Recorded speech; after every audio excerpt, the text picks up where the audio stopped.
Hi, I'm Jennifer Paige, and you're watching Eclectic Arts Media.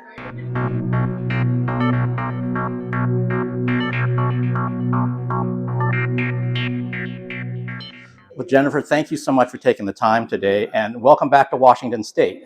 Thank you. It's good to be here. Yeah, it's so amazing that I got a chance to see you twice in the last year and a half. Right. Yes. I'm so glad. Been a huge treat for me. I have loved getting out and just doing, shows again. It's been a long time. So it's nice to be on the stage again.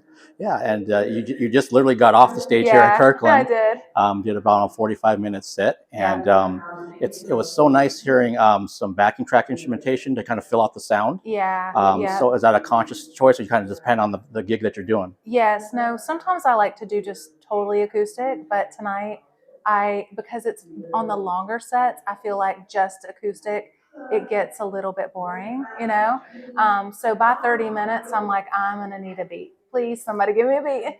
So yeah, so I like to add, as much as I can without it seeming awkward and over the top. Okay, well, I was pleasantly surprised when I heard some tracks coming from your musicians, and yes, yeah, of course, yeah. I mean, the musicianship is really important to me, so I always hire the best. I like musicians because that really they really are an extension of your sound. So there's only so much that a track can do, and then everything else has to be done live. It's really important. Watching a professional who's been on stage many, many times, it's very clear when they step on the stage. Clearly, you're one of those people. Thank you. Because, and full pause aside, it's a live live set. Those things happen. That you just imagine you in any kind of setting, just basically just nailing it. Go for it. Yeah. Tonight was actually hilarious. Like for me, I was like, what am I doing? But I'm having to give myself grace because like you are human, and like for the just backstory is like I have been so busy. I'm so busy. And I got up there to tell stories, right? I'm telling stories, like personal stories about songs and stuff like that. And my brain just was like, boop, like goodbye, like a couple times. I'm like, oh my gosh. And at some point in the show, I was like, oh my gosh, you guys, can we talk about this? What is happening? And everybody laughed. It was funny. So I just feel like anytime you have those moments, you just have to like roll with it and be honest and be like, hey, audience, like let's hang out together tonight. We're all human here. It really does connect you that much more with the audience. That's good. Thank God. It was funny. At some point I was like, oh my gosh, girl, get it together. But it was fun. And everybody was laughing and having a good time. So it was fun. Yeah. It kind of, again, it brings the audience closer to you. Yeah. Maybe in a way you didn't want. Yeah. I've been when I've played in music in a duo, I had the opposite problem. The lyrics are fine. For whatever reason, I couldn't remember the first chord of the song, and I had to start it. Yeah. And so my singer came on, and she's like showing me. Yeah, you're like, yeah. Just okay. Like, boop, goodbye. Yeah. Yeah. Sometimes those brain farts just kind of happen. It's like you could have played the song 100 times. It's like tonight, I don't know what's going on. Well, at least you guys know I'm really singing. Like, hello, like I'm not recorded. Everything is, you know too much now. And that actually brings up an interesting point that, correct me if I'm wrong, but it sounds like you're singing the songs in the original key. Yeah. Okay. Yeah. Is that something that's like no problem for you? Some singers, that depending on how long they've been singing, they start dropping it half a step or they kind of change certain things around. But for you, it's okay? I always feel like as much as you can keep it like the original, you should, because that's what people fell in love with. And that's what, there's a familiar sound. Like if you drop it a half step, it's going to sound moody or it's going to sound just different. It just has a different, and there's a reason why you recorded it in that key. So I always feel like if I can, I should. I love that attitude. Yeah. Yeah. And I like to push myself. So, if I sing it once in the studio, then I can sing it again, Okay. Yeah. So I've been a fan since '98. Nice. Thank you. I mean, I have all my CDs are actually in this bag. I love it. And one of the songs that got me through some really tough times in my life was actually the song that was called "Beautiful" from Autumn. Oh, nice. For the soundtrack. Yes. And I always loved that song. It's just such a tender and it's a very emotive song. I love singing that one. It is. It was something that I would listen to a lot, and it just kind of like puts me in the right space that I can kind of connect to something, as great music does. That's good. has that ever made it into the live set anywhere at any time? I think I've only done that a couple times, Okay. because when I recorded Beautiful, it was with the orchestra, and I just find that some songs just need to be left the way they are. That was special because there was so much symphonic stuff going on. It was simple, but it actually wasn't simple. Like it the way that it was recorded was far from simple, but the way that it came out sounded very simple. And so you can't kind of do it justice, like when you are used to hearing it with that symphonic kind of, So, but yeah, I mean, I've done a lot of songs, and this is kind of one of the things I've been doing for the last several years. When people think like, "Where's Jen? What's going on?" I mean, I've sang a lot of songs for films, television shows, and stuff like that, and written songs for a lot of shows and stuff like that. And so it helps. I feel like the movie area is very like, I love to pair my music with other types of art. So I really enjoy that. And sometimes people will call me and say, "Hey, we've got this advertising campaign and it's got to have this feeling attached to it. Can you write a song for so and so?" So I love that part of the writing process, just creating and coming up with something from scratch to tell a story. Okay, and as a songwriter, are you someone where, for the most part, songwriting is a quote unquote easy process, or is it kind of like depending on the song that I'm working on? Someone kind of pour out of you in 10 minutes, and other ones you labor over for a while. I love to co-write with people. I find that if I write by myself, I get stuck. But if I'm with someone and I'm like bouncing off ideas, and sometimes when I just say something out loud to somebody, like, "Hey, what do you think about?" Then I'm like, "No, that's stupid," or whatever, So I love the co-writing process, and that helps me to kind of move forward when I get stuck. That's smart. Yeah. So you'll see on most of my songs, I've co-written with someone. Okay. Yeah. Since you touched on that, you love collaborating with other artist forms. If it's going to be like different mediums.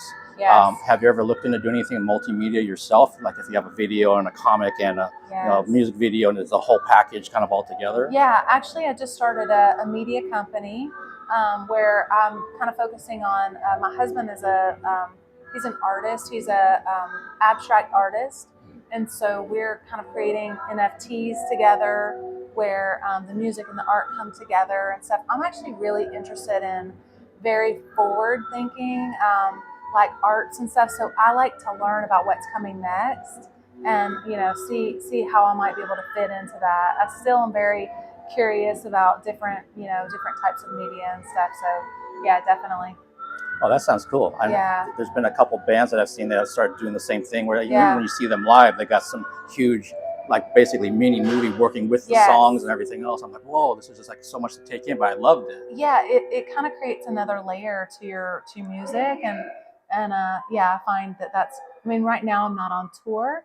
I'm just doing shows here and there, like different cities all across the U.S. and sometimes overseas, but mostly the U.S. And so, but when I go out next on a tour, then it'll definitely be really cool, because a lot of that will be integrated into my next show. Okay. Yeah. And you mentioned live from the stage that you've been working on a TV show around the world, and so what's that experience been like, and how's it affected your art?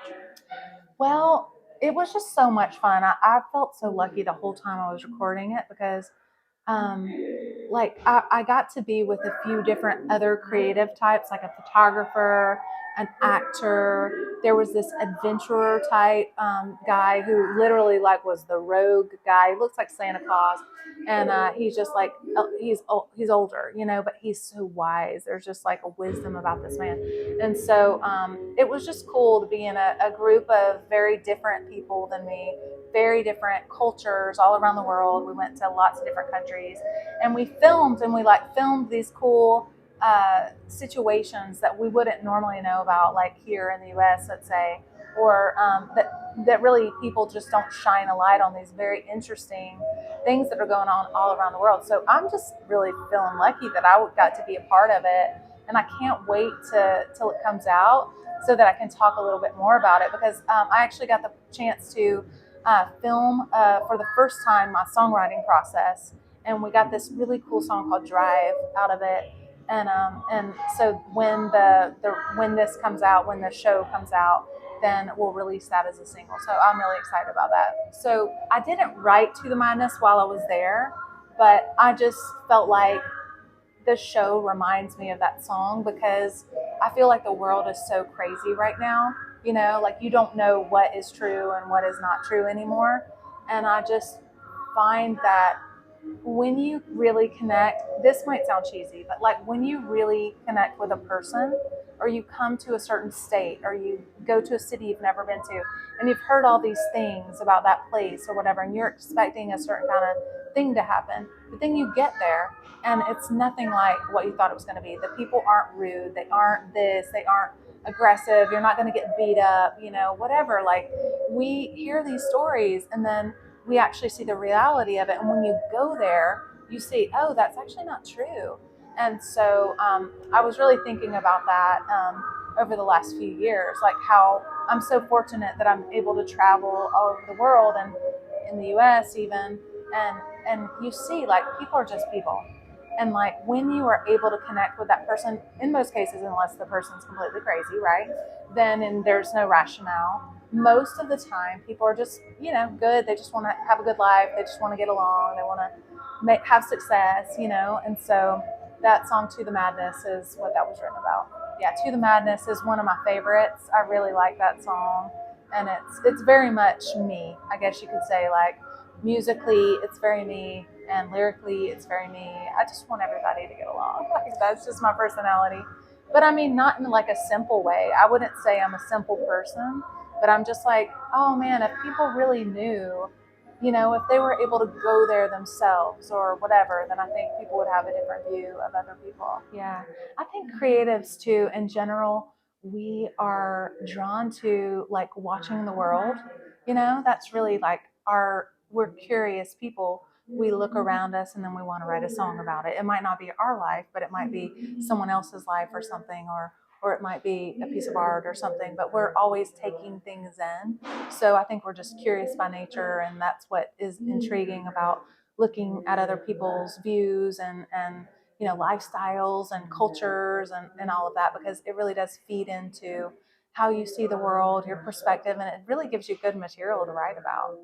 One song that, besides Beautiful, that I've always loved was Here With Me. And is that song made it into the set at any time? I used to do Here With Me. I change it up all the time. Okay. So I used to do Here With Me a lot. But with these more acoustic style shows, I don't want to do Here With Me because that really needs like the full band. It's got to be driving fire the whole time, you know. But I love singing that live.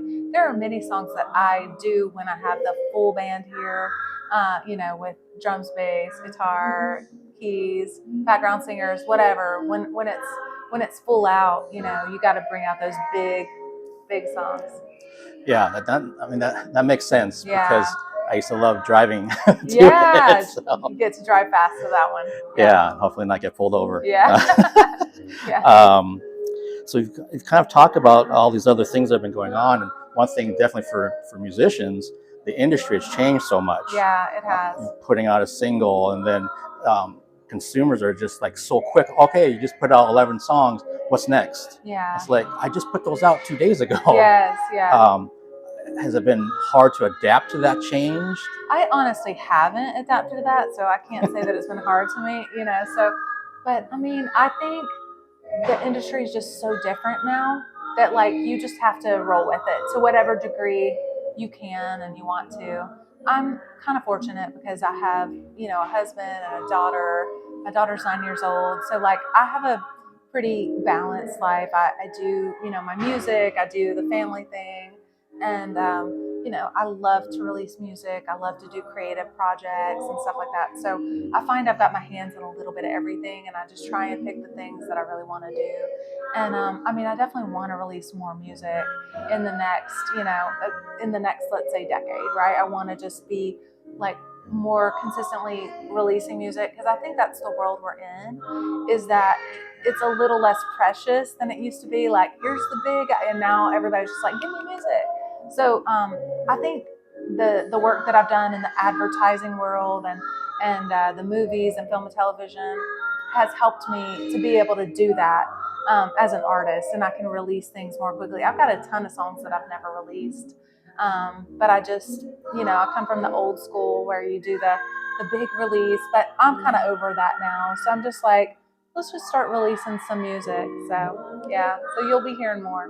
Okay, well, that sounds good. I mean, if it's a single, if it's an album, if it's an EP, if it's a box set of unreleased material. Exactly. I don't think anybody cares anymore. They're just like, give me a song. It doesn't have to be the perfect song in the world. Just give me a song. Give me a record. Give me, I feel like we're telling less of a story now with albums than we used to, because life is so fast and people just want the song in the moment that they want it, and that's what it is. Yeah, I totally agree. In some ways, I wish it would slow down a bit. Oh, me too. Yes, absolutely. That is why I wrote To the Madness. Yes.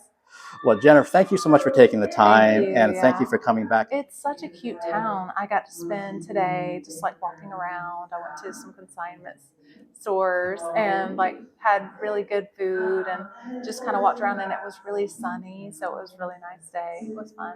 Yeah, I think even when you came a year and a half ago, I think it was sunny that day too. Nice. Maybe I'm a good luck charm. Yeah, you're bringing the sunshine to the Northwest. I like it. I like it. Yeah. So that means you got to come back. Yes, done and done. Yes.